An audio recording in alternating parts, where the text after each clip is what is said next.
Welcome back to NewsX World. I'm Joshua Barnes and you're watching Focal Length, where we get you a briefing on topics from across the world.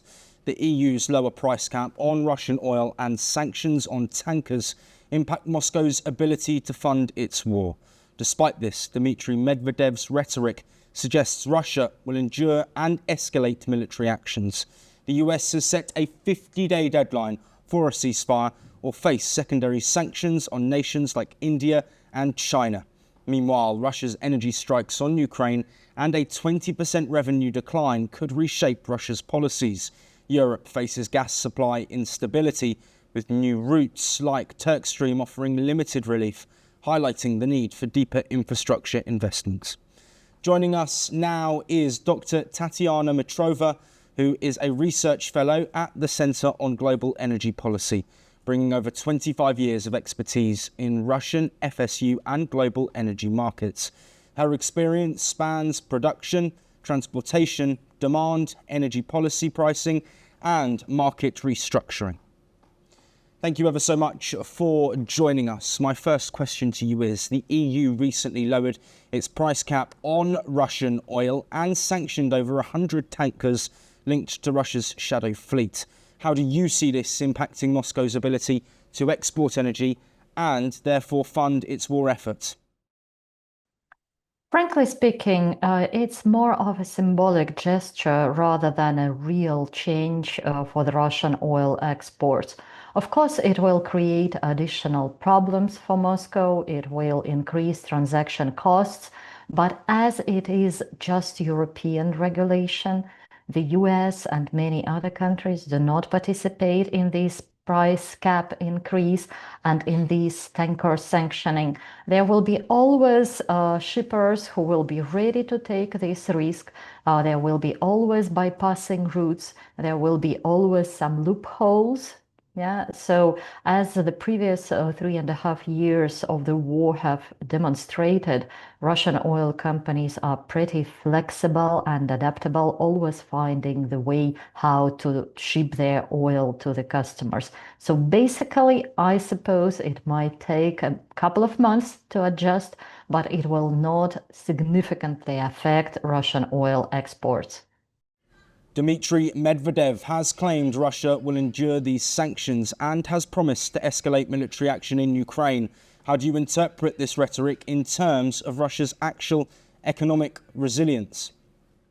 Well, Dmitry Medvedev, who used to be Russia's president long ago, in the past few years became a figure which is mainly proclaiming the most marginal views, like the horrifying vector in Kremlin. So you have to take all his statements in a very cautious way. It's not an official statement from Moscow. Basically, he is reflecting the thinking of one of the groups inside Russian elites, the most radical ultra-patriots. But as you see from the real decision making, the process is much more balanced, and Putin prefers not to go for really harsh movements. But I think at the same time, it is part of the puzzle which reflects some of the thinking in Russia and this growing aggression, this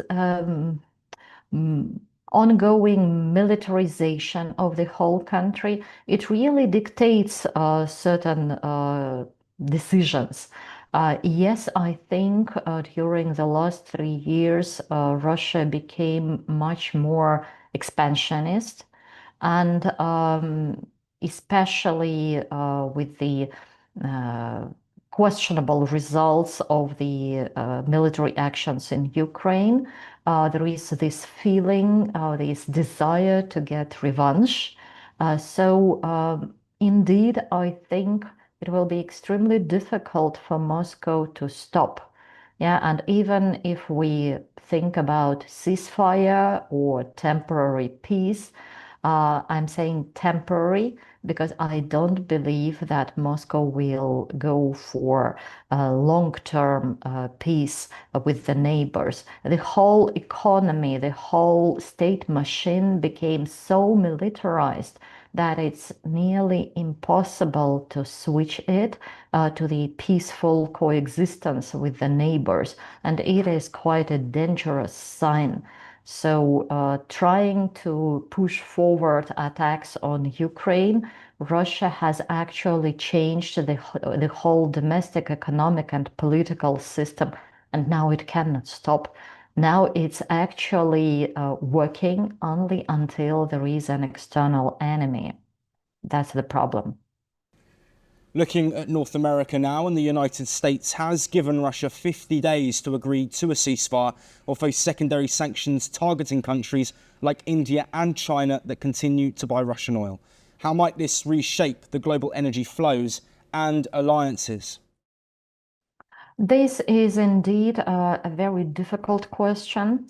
And looking at the discussions in Moscow, I would say there is no clear decision at the moment. So, first of all, they are trying to assess whether Trump is bluffing or whether he is really serious about imposing sanctions. And here I want to make a footnote. Um, when we are talking about sanctions, it's more important how strictly they are implemented. Just announcing sanctions doesn't change anything. As I've mentioned already, Russian oil and gas companies are pretty smart in bypassing these sanctions unless there is a really strict enforcement. So Trump, starting from the day he entered the White House, he has been very soft in sanctions implementation. There were no major cases during the last half year. So if he changes his attitude, if there will be really strict enforcement, if there will be really secondary sanctions implemented and enforced for the buyers of Russian oil and oil products, then it might become painful for Moscow, and then it will lead to certain arrangement. Maybe, well, I wouldn't say that Moscow will give up, but maybe it will become more, interested in negotiations. At the moment, it looks like they are not. And if we assume, like the reference scenario, that there will be no ceasefire in 50 days, and if the soft secondary sanctions will be introduced, meaning that they are announced but not really implemented, it will lead to certain changes in the energy flows. So probably there will be more Russian crude going to India, for example, but less processed Russian oil leaving India and going to the other countries. There will be more oil output and processing in the Gulf. China, frankly, I believe, will not react. Yeah, so there will be certain adjustments here and there, but I don't think that it will dramatically reshape the global energy map. If I'm wrong, and if Trump really enforces very strict sanctions, then it would mean that China and India and Turkey and the other key buyers of Russian oil will have to stop taking it. Yeah, and then it will mean that Russian oil production and oil exports will dramatically reduce. It will mean most likely that the Gulf countries, first of all, Saudi Arabia, which has spare capacities, that they will increase their output and their exports and replace Russia in the global oil market. Anyway, given the current supply-demand balance in the oil market, I don't think that it will lead to any enormous price spike like it was back in 2022. So the market is frankly oversupplied, and Chinese demand is not really inspiring. So the market can rebalance itself without Russian oil, without considerable amounts of Russian oil. Anyway, it will not completely disappear, but there is a replacement these days. This period will be accompanied then, obviously, with high price volatility, as usual in any supply shock, but it seems that it will not lead to any dramatic consequences like slowing down global GDP or moving prices through the roof. So the world is much more prepared for such a shock than it was 3 years ago. Back in Europe, and Russia recently launched a massive drone strike on Ukraine's power infrastructure, hitting multiple separate regions. How important is energy infrastructure in the war, and what long-term consequences do you foresee in this area? Indeed, energy infrastructure in this war became one of the primary targets, like second after the military infrastructure and logistics.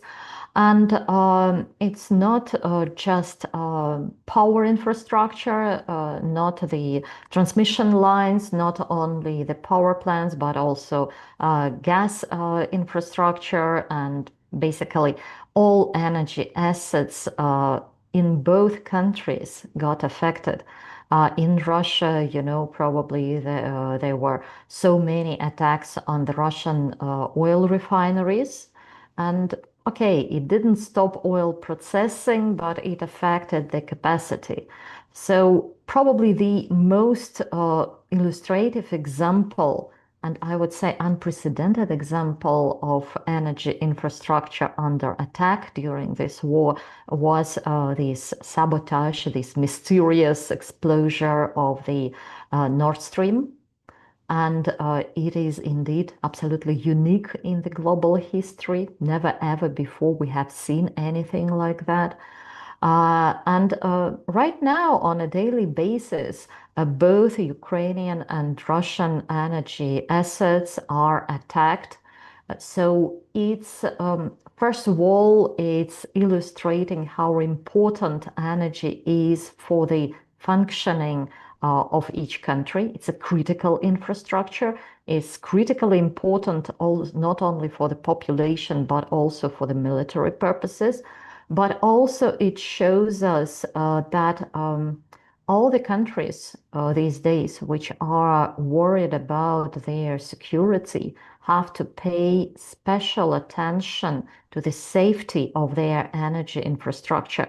And I'm talking not only about physical military attacks, but also about cyber attacks, which have increased more than 100 times, both in Russia and in Ukraine. Both sides are trying to hack each other. It's a very good lesson for everyone in this world, which is becoming more confrontational and conflicting, unfortunately. Another lesson learned, I think, is the importance of distributed energy. And I think Ukraine has demonstrated very well how important these distributed solar generation or, standalone diesel generators are in the situation when centralized electricity generation can be affected at any point by Russian missiles. Nevertheless, Ukraine is surviving. The population is receiving energy through all these distributed energy sources, including renewables and batteries. This is also something to keep in mind when we are designing our energy systems, even in the peaceful countries. So yeah, I think like with the drones, which have demonstrated during this war that they became more important than tanks, let's say. Yeah, distributed energy has also shown that it's probably even more important than centralized large-scale power plants. Well, thank you ever so much, Dr. Tatiana Mitrova, for speaking to us on Focal Length. With that, it's a wrap on this episode. For more international news updates, make sure to stay tuned here on NewsX World.